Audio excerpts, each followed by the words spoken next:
Buenas tardes, hoy vamos a presentar un juego de mesa, un juego de guerra que tiene que ver con la Primera Guerra Mundial, Imperial Tide, que es un juego diseñado por Gregor Smith de la compañía estadounidense Compass Games. Es un juego de mesa para dos jugadores de duración de mínimo 2 hasta 4 horas. Es un card driven, manejo de cartas.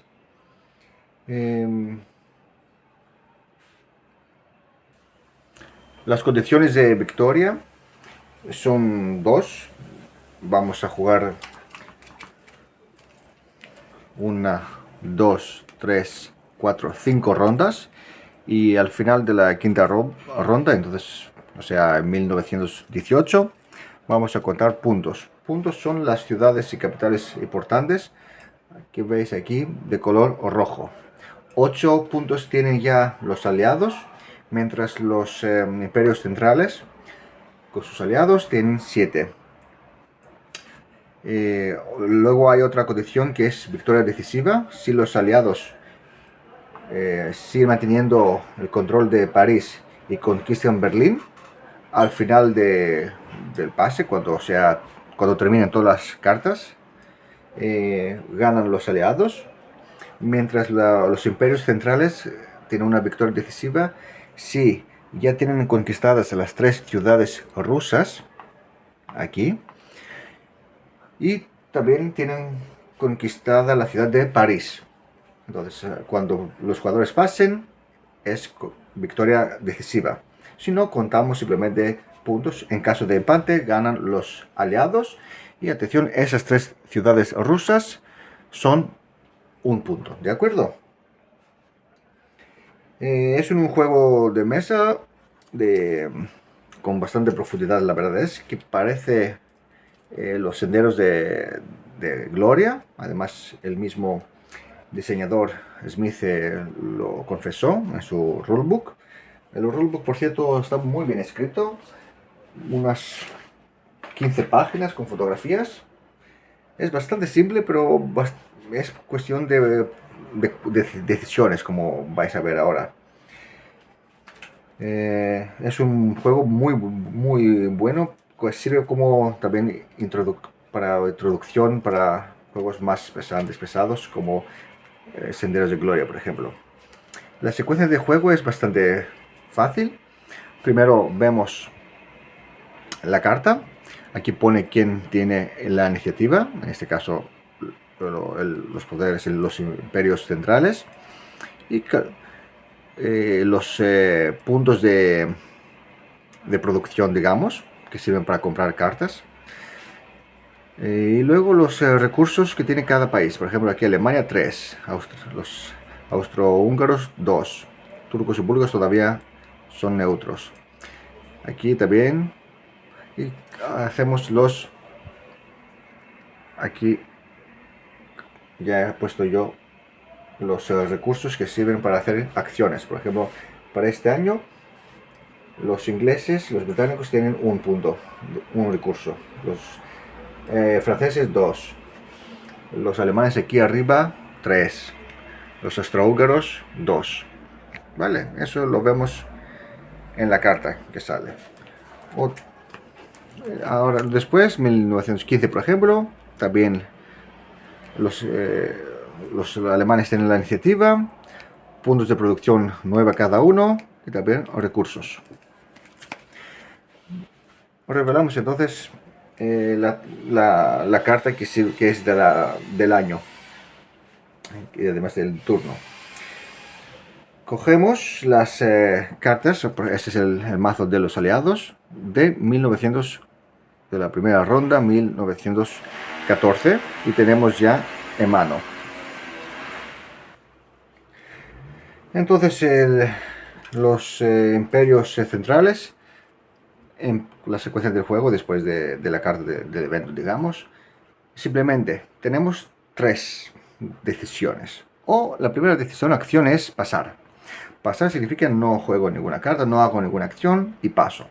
Eso suele pasar si no tenemos ni cartas en mano o no tenemos tampoco, como vemos aquí, recursos, como vemos aquí. Si nuestro rival también pasa, entonces termina el año y vamos a ver luego el proceso. Con 2 pases, entonces simplemente pasamos, termina la ronda. Otra opción que tenemos es descartar una carta que tenemos en mano y añadimos un recurso a una acción. Por ejemplo, descarto esta carta y añado a los británicos uno de recursos. Ahora debo continuar mi acción haciendo unas de las posibles acciones con los británicos. Por ejemplo, sea mover, sea atacar, que en este caso la ficha, si damos la vuelta a la ficha y ya está usada, o sea, podemos hacer de este modo un ataque solo, o podemos añadir puntos de refuerzos. Ya veremos, os enseño cómo funciona. Y la tercera acción es simplemente jugar una carta y seguimos las órdenes. Las órdenes no son optativas, hay varias, como aquí por ejemplo hay 2, pero o aquí esta carta tiene 3 opciones. El juego nos obliga a seguir el orden. Por ejemplo, primero atacar, luego activar para movernos y luego para añadir refuerzos. Todas las opciones son optativas, pero hay que seguirlas de esta orden, ¿vale? Así de simple. Y simplemente ahora vamos a explicar qué son las acciones y terminamos con... vemos luego la batalla, cómo funciona la batalla, que es bastante chula, y terminamos con este tutorial. Por ejemplo, vamos a ver, por ejemplo, descarto una carta y añado un punto de recurso a los británicos. Aquí. Ahora tengo que seguir mi acción y escojo una acción principal que es mover, atacar o, en caso de los aliados, un movimiento marítimo. Movimiento marítimo, que es lo más fácil. Elijo un puerto, como podéis ver aquí. Puerto. Aquí en Roma tiene. En mi país, en Grecia, también hay otro, aquí en Atenas. En Salónica, donde vivo yo, hay un puerto. Tiene que ser una de infantería, un punto de infantería, un puntito aquí. Y simplemente muevo de un puerto a otro. Por ejemplo, de ahí voy a Italia. Eso se llama movimiento marítimo. Gastando una acción, ¿de acuerdo? Luego, el otro que puedo hacer es... Otra acción que puedo hacer con este recurso es simplemente mover. Activar una zona, pero que, en este caso, una zona que contenga una unidad británica. Por ejemplo, aquí, esta. Y muevo hasta 2 zonas. 1, 2. Así de simple. Paramos. Es obligatorio parar si entramos en una zona montañosa de montaña, por ejemplo aquí. Entonces hacemos 1 y aquí termina nuestro movimiento. O en caso de fortalezas.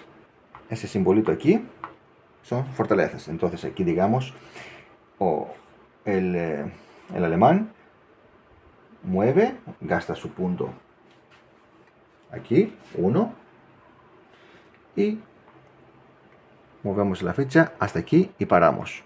Vale. El movimiento es simplemente, si no, el movimiento nos movemos hasta 2 zonas. Así de fácil es el movimiento. Otra cosa que podemos hacer es atacar. Lo vamos a ver cómo funciona la batalla mucho más adelante. Simplemente, sin movernos, claro, estamos en la Primera Guerra Mundial. Escogemos una ficha, esta. Si queremos, tenemos estas fichas también que ponen atacar. Y si lo hemos gastado, el recurso tiene que ser del ejército adecuado, ¿vale? Por ejemplo, si me gasto aquí una un recurso, doy la vuelta, no se puede utilizar para otro ataque, y escojo esta y ataco una zona adyacente. Así de fácil, aquí de fácil. Luego explicamos cómo es en la batalla, que resulta bastante familiar. Otra cosa que podemos hacer es refuerzos. Por ejemplo, aquí escogemos a los franceses. Tenemos 2 puntos. Podemos gastar 1 o incluso 2. No es obligatorio. Escogemos una zona. Por ejemplo, escojo esta zona y añado un punto o 2, depende de la opción. Entonces aquí si tengo un ejército de una infantería de 2, saco la ficha y lo coloco 4. Atención, se escoge solo una zona. Por eso, ejemplo, si en este caso estoy aquí en el 4, no puedo decir pongo aquí 2, añado aquí 2 aquí o no, ¿vale? Si el límite, el apilamiento depende de la nación. Por ejemplo, para los alemanes, la mayor ficha es de 5, entonces aquí se apila hasta 5, número 5. Los franceses 4. Otros países como los italianos 2. Los austríacos 3, etc. ¿Vale? Luego hay unas conversiones con restricciones así políticas, como por ejemplo que los Estados Unidos, que sí que tienen un 5, se pueden combinar con franceses, etc. Pero eso se aprende muy fácil. Entonces, por ejemplo, si la otra opción es simplemente colocarlas en la capital. Por ejemplo, los franceses gastan 2 puntos o 3 y colocan una ficha de 3 en París. Si París está lleno, podemos colocarla, o la capital de la nación está llena, le podemos añadir una zona adyacente, ¿de acuerdo? Eso es muy importante porque el ruso, que es bastante débil, a pesar de tener muchos refuerzos y ejércitos, ahí se puede reforzar zonas para que no pase la revolución soviética. Así, simplemente añadimos o donde ya hay un ejército o en nuestra capital. Si no tenemos, las capitales están, como en este caso Viena y Budapest, están controladas por los aliados, no se puede, ¿de acuerdo?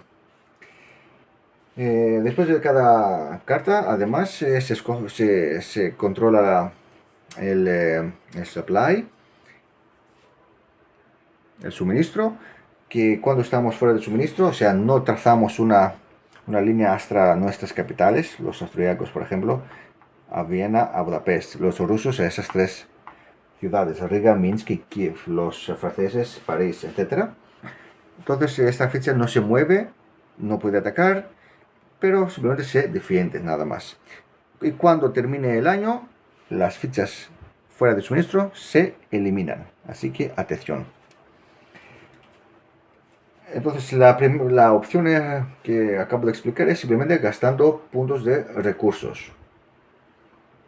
Entonces, en teoría, si un jugador quiere ver, no quiere jugar cartas porque quiere mantenerlas por rondas siguientes o para que vea qué va a hacer su enemigo, podemos hacer así gastar puntitos de recursos para acciones muy cortas. Por ejemplo, estoy aquí en número 3, gasto un punto, refuerzos franceses. Luego me toca a mí otro refuerzo, aquí otro refuerzo. Y así veo poco a poco qué hace nuestro enemigo. Y luego la otra acción las otras acciones ahí están muy bien claras con las cartas. Por ejemplo, aquí atacar, mover, que es activar. Cuando activamos, claro, ya que podemos dejar ejército detrás. Por ejemplo, este ejército que es de 3 o este de 5 puede mover, por ejemplo, gastar aquí, mover aquí 2, 1, 2. Luego muevo otra ficha aquí, 2, y 1 se deja aquí. Entonces, perdón, me he equivocado. Un movimiento puedo hacer y no puedo separarlo, pero puedo dejar. Entonces hago 1, 2 y pongo marcadores de control. En este caso, ya que es fortaleza tengo que parar, ¿de acuerdo? Pero se puede dejar aquí una ficha. Además, en las capitales, como Viena, Budapest, etcétera, aunque estén solas, no se colocan controles de marcadores de control. Tenemos que dejar ejército. Entonces el alemán, si llega aquí, arriba, tiene que dejar uno, porque no se colocan marcadores en las capitales. Así son muy difíciles así para mantener, digamos. Pero si llega aquí con éxito y tiene un 5, por ejemplo, en su movimiento puede mover aquí 4 de infantería y dejar una en la riga como guardia para tener la capital. Os recuerdo que en caso de Rusia, las 3 ciudades otorgan un punto de victoria. Pero en 1917 o 18, si esas 3 ciudades las controla los imperios centrales, tenemos la Revolución Rusa, donde los rusos no reciben puntos de refuerzo, simplemente tienen que abandonar todos los territorios y las zonas controladas y volver atrás en sus fronteras. Prácticamente está fuera de juego. Igual puede mantener, por ejemplo, no pueden atacar, tampoco pueden ser atacadas, entonces simplemente pueden mantener esos puntos, digamos.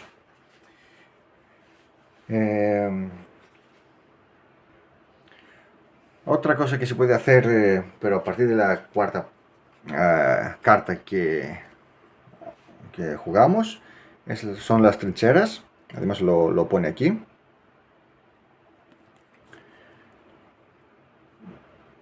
¿De acuerdo?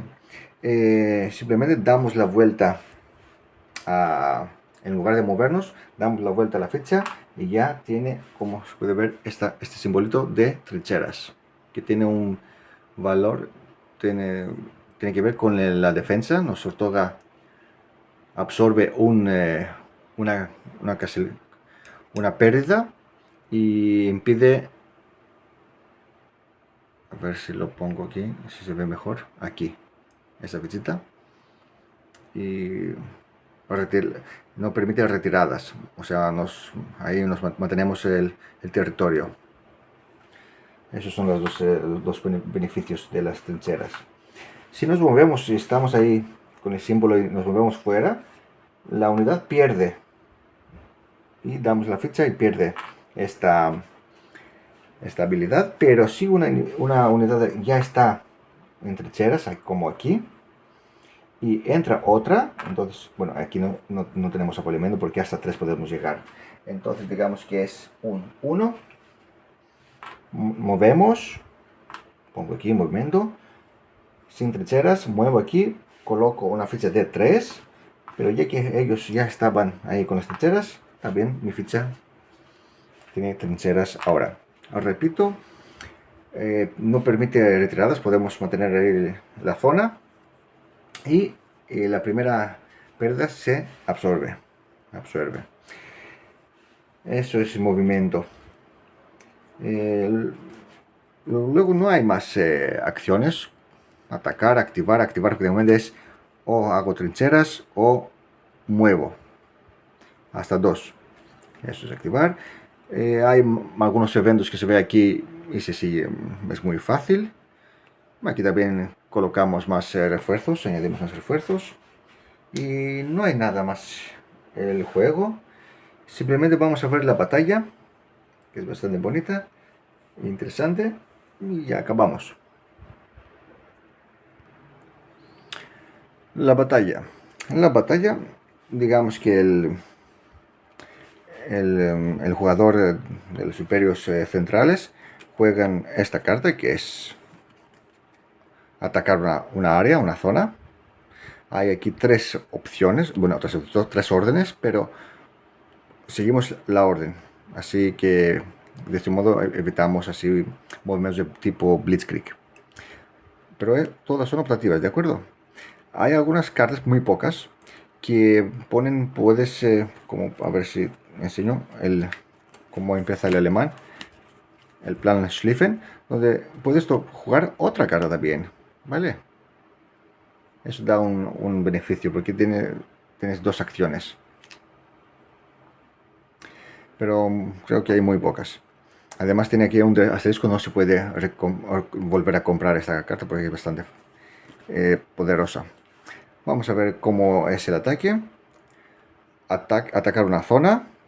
Escojo, por ejemplo, para ser así un poco temático, escojo un ejército de 3 y ataco a los serbios de 2. Tiene una fortaleza y eso, la fortaleza añade 1 y es la última pérdida que se pierde siempre. Entonces este aquí ejército es prácticamente 3 y va a atacar a la zona aquí 3.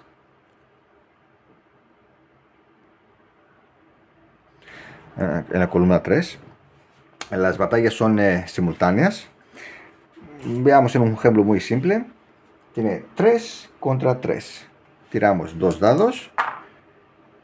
No tiene importancia quién tira quién. 7. Vamos aquí a la columna. Era un 7, 2 pérdidas. Y yo tengo aquí 2 dados que me sobran. Aquí el juego también se juega de modo solitario muy bien. Como vais a ver con esta hoja. Así me pierdo a veces qué ha tocado, cuántas pérdidas tengo o no. Luego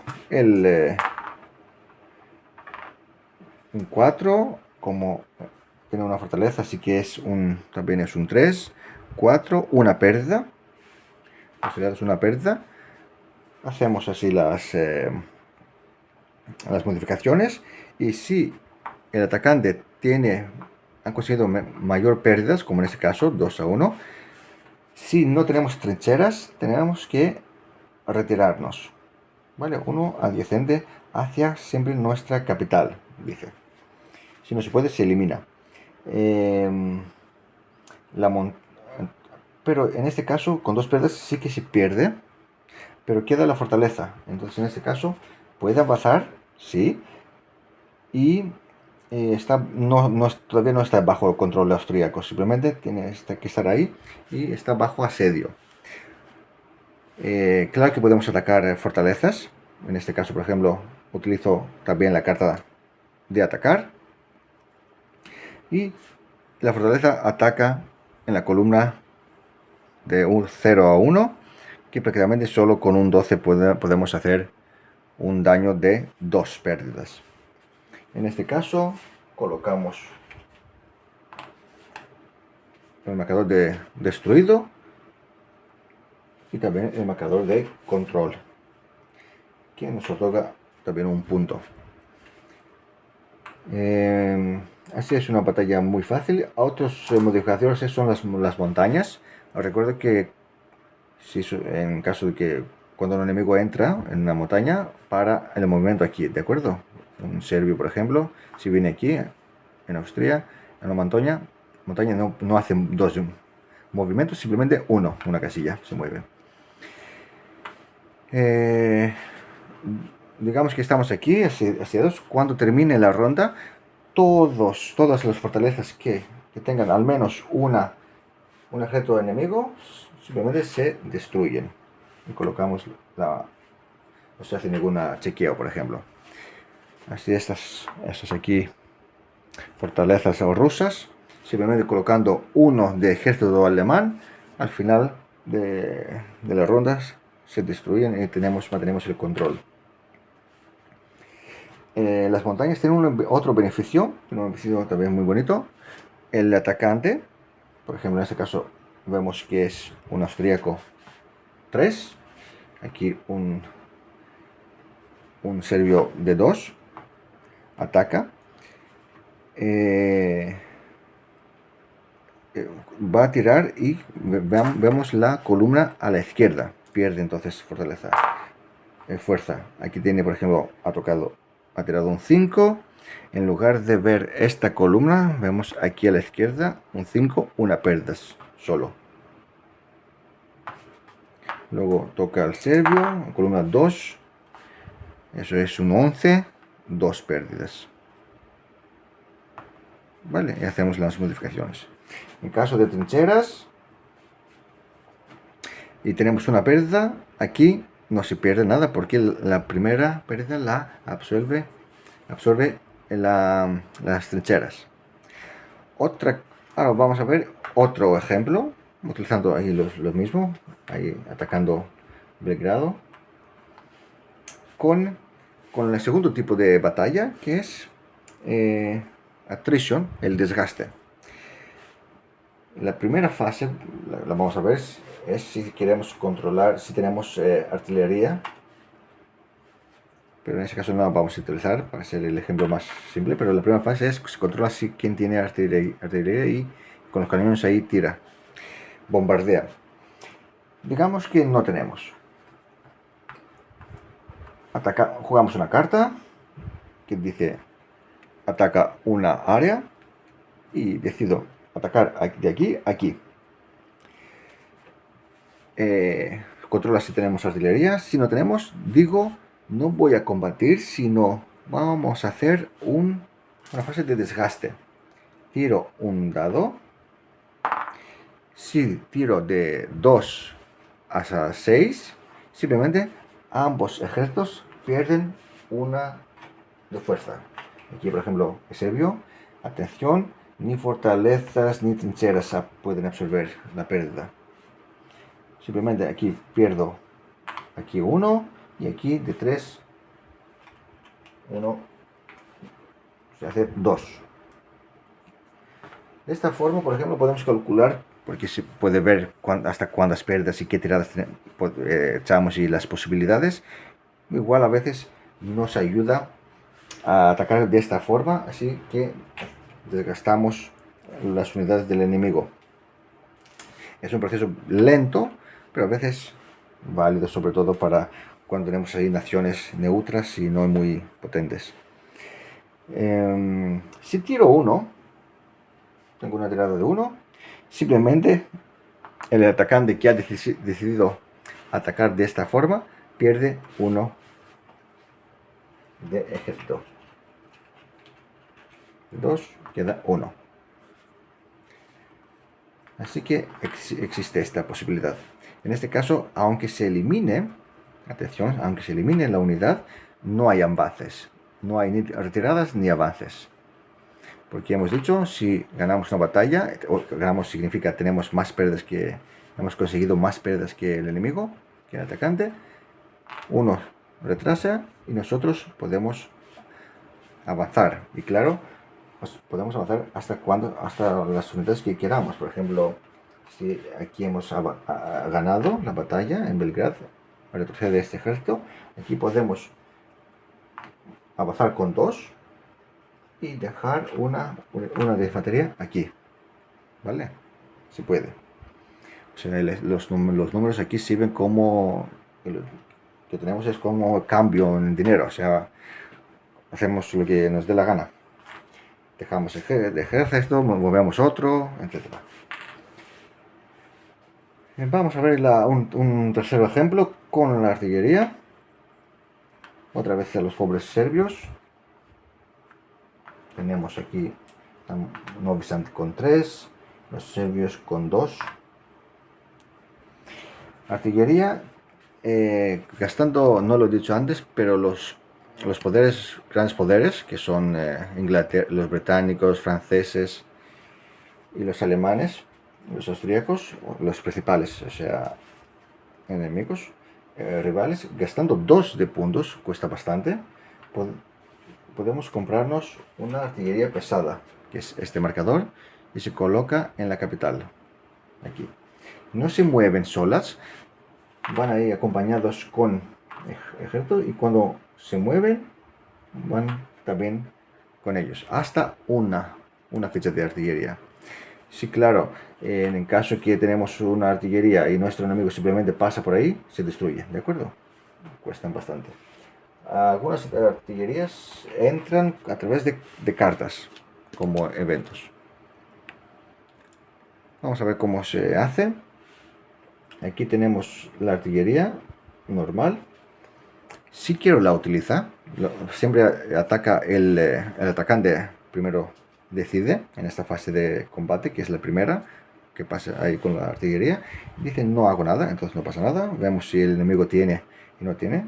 Vamos a la siguiente fase, que es combate desgaste o tirada de dados. Pero en ese caso, si queremos atacar, tiramos un dado. Si tenemos éxito de 3, 4, 5, 6, o sea, fallamos con un 2, 1 y 2. La ficha se desgasta y tenemos una pérdida antes de la tirada de dados. O sea, nos imaginamos en este ejemplo, por ejemplo, hemos conseguido una pérdida. El ejército va con 1. No cuenta, en este caso, en esta fase de combate, no cuenta las trincheras, ¿vale? Y luego, ya que veo que tiene una unidad, que digo, fase de combate, pero no con tirada de dados, porque ahora tiene una y una 2. Va a defenderse en la columna 2. Y digo desgaste. Pierdo 1, tiro el dado. Si no es 1, pierde 1, pierdo 1. Así que de esta forma he conseguido eliminar el ejército. Si tenemos aquí la artillería pesada, la diferencia es que siempre tiene un éxito la tirada. No es necesario tirar dado porque provoca una pérdida. Lo desgasto y el pobre serbio pierde inmediatamente una de infantería, un punto de infantería. Si tiene el enemigo, también el defensor, si tiene artillería, primero decidimos nosotros si la utilizamos o no. Si no la utilizamos, lo puede utilizar el defensor de la misma manera. Tirar de dado. Si es pesada, enseguida pierde una de infantería. Si no es, tirar de dados de 3 a 6. Si tenemos aquí, en este caso, por ejemplo, la pesada que ataca a los serbios que ya tienen una artillería, tiramos un dado con un 6. Primero pierde de 2 a 6, pierde una de infantería sin tirar una de infantería enseguida, si pierde. Y con un 6 también tenemos un impacto a la artillería enemiga del defensor. Con un 6, ¿de acuerdo? Muy fácil. Entonces sí, pero en este caso, artillería normal, con un 6, ambas, una pérdida aquí y otra pérdida aquí. Pero con un 5, por ejemplo, una pérdida solo a la infantería del enemigo, no a la infantería. Entonces la infantería pesada es mucho más potente, porque siempre tiene un éxito a la infantería, siempre. Con un 6, ambas se puede destruir una a la otra. Y así va el combate de infantería. Hay algunas cartas, que así para ser temático, como Tannenberg, donde ahí los rusos ahí perdieron una cantidad enorme de ejército, donde pone que en este caso, si cumple esa condición, el atacante primero ataca, el defensor recibe los daños y luego contraataca. O una columna, juega una columna a la derecha, por ejemplo, un ejército de 3 juega con la columna a la derecha. Pues todo ha sido todo eso el juego. No he explicado las restricciones políticas, por ejemplo, cuando entran las fuerzas así neutros, que son, si alguien sabe historia, sabe que Grecia ha entrado en 17, los 15 los búlgaros, los turcos, etc. Hasta entonces no se pueden ahí ni pasar, ni atacar, ni hacer nada. Hay otro tipo de batalla que es normalmente, para ser sistemático, con la batalla de Galípoli, o cuando los franceses, los aliados, así vinieron a mi ciudad, Salónica. Si no hay ejército, simplemente tienen aquí el control y pueden luego presionar a los austríacos, que son los más débiles. Pero si encuentran un ejército ahí esperando, como los búlgaros, entonces hacemos la batalla. Si perdemos, ahí se pierde todo el ejército del aliado, porque solo él puede utilizar las anclas aquí. Lo mismo pasa con Calípoli, donde ahí los británicos perdieron un montón de ejército. Simplemente una de infantería, de ancla, de puerto a puerto, solo una de infantería se mueve, o con la carta, perdón, un ejército de dos puede entrar aquí. Batalla, si hemos perdido, tiramos un dado, a ver si hemos conseguido la invasión, que es bastante difícil. Se cancela, o si ganamos, continuamos. Los países se rinden cuando se conquista la capital. Por ejemplo, Grecia se conquista Atenas, todos los ejércitos griegos ahí se rinden. Los turcos también, si pierden Constantinopla. Los austríacos, si pierden Viena y Budapest, no trazan los italianos o Roma, etc. Los rusos, las tres esas ciudades grandes que están aquí en el oeste. En general, así va el juego. Manejo de cartas, lo repito, gasto una carta para tener un recurso, para añadir un recurso a un país, a una nación, y enseguida hago la acción, que es o moverme, o añadir refuerzos, o atacar, pero en este caso el ataque será solo uno, por eso pone aquí desgaste usado, used, o simplemente añado, o gasto 2 si se trata de un país, de los países de los grandes poderes, y me compro una de artillería. O simplemente juego una carta y sigo las instrucciones. Muy fácil. Ya cuando los dos jugadores digan pasen,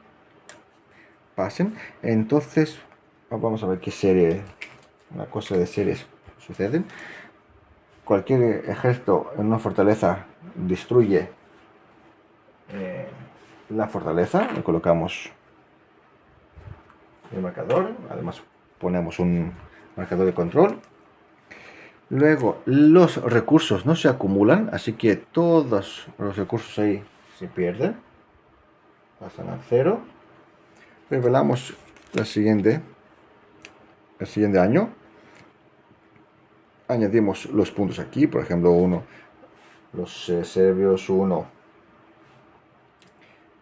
los británicos 2, franceses 2, etc. Y tenemos aquí puntos de producción. Lo que significa, hemos jugado, o seguro que vamos a jugar todas las cartas del 1914, las cartas con asterisco, como en este caso, salen fuera del juego, no volverán.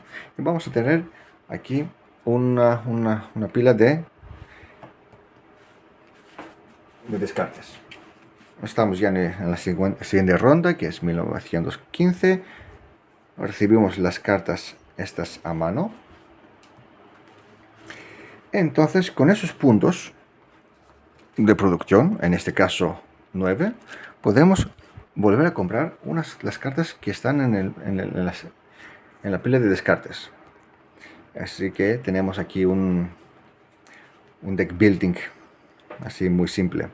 El coste está aquí. Por ejemplo, tengo 9, puedo comprarme 2, 4, perdón, de las cartas que ya tengo del Milkodefi, de estas cartas. Ellas que ya están usadas, que la hemos jugado en la ronda anterior, compro esa 2, esa 3, por ejemplo, porque tiene también ataque, movimiento y reemplazos. o esta incluso, poner artillería, cosas así, hasta que esa cuesta 0, así que quiero comprar eso se hace a esconditas, ¿vale? No, el rival no ve qué cartas compro. Y todas esas cartas que he comprado, acabo de comprar, y del año de la ronda actual, las formo un nuevo mazo, mezclo, y luego creo dos montones iguales. Si una es desigual, es más grande, la recibo a mano y la otra la dejo aquí como segundo mazo. Voy luego en 1915, voy jugando cartas, juego esta, es esa, y cuando me quede con una carta en mano, recibo el otro mazo y tengo un nuevo mazo. Eso cuando juguéis vais a ver que es muy importante porque los jugadores a veces quieren ver qué va a hacer el enemigo y hacen acciones muy simples utilizando los recursos de los países. Pero sin jugar cartas, el otro jugador puede presionar, digamos, jugando cartas, y luego va a recibir las cartas del otro mazo. Va a hacer más acciones que, además de 1915, son más fuertes, 16 aún más fuertes, etcétera. ¿Vale? Ahí tenemos, ¿no?, qué equilibrio vas a seguir. Es un juego bastante que se basa bastante en decisiones así simples.